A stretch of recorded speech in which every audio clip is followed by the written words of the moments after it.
Hello అండి. పిల్లలు school ఉన్నప్పుడు ఒకలా ఉంటారు. స్కూల్ లేనప్పుడు ఒకలా ఉంటారు. నిన్నైతే సెకండ్ సాటర్‌డే కదా! మా పాపకైతే స్కూల్ లేదు. మా వారికైతే ఆఫీస్ ఉంది. అందుకనే 4కి లెగిసి ఈ వంటైతే చేసేసాను. ఏమేమి వండానో చూసేయండి. అయితే ఇప్పుడేనా పప్పులోని ఇలా పెట్టేసుకోండి శనగలు నైట్ నానబెట్టేసి. అప్పుడు మీకు టైం సేవ్ అవుతది. ఇదైతే పూరీలోకి కూరైతే మా పాప పూరి కూర ఈ కూర అయితే చాలా ఇష్టం శనగల కూర.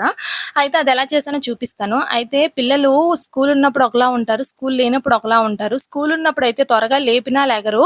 స్కూల్ లేనప్పుడైతే త్వరగానే లెగిసిపోతారు. నిన్నైతే త్వరగా లెగిసిపోయింది మా పాప. మా వారు ఎళ్ళిపోయిన తర్వాత వెంటనే నేను పడుకొని పోదాం అనుకున్నాను 6కి. 6 కన్నా ముందే లెగిసిపోయింది. రోజు నేను 6కి లేపుతాను మా పాపకి అస్సలు లెగదు.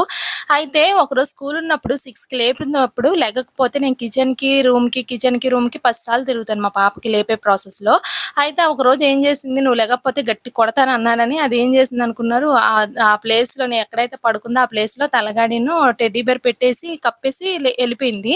నేనొచ్చేమో గట్టిగా కొడితే ముందుకు పడ్డాను. చూస్తే టెడ్డీ బేర్ అటే ఉంది. అలాంటి పిల్ల మా పాప అయితే అసలు నన్ను చీటింగ్ చేసింది ఆ రోజు మాత్రం. మమ్మీ అసల ఎలా నవ్వుకుందంటే అది నేనలా పడేపాటికి అసలు అలాంటి పిల్లలు ఇవాళ రేపు అసలు మనతోటి ఒక ఆట ఆడేసుకుంటారు.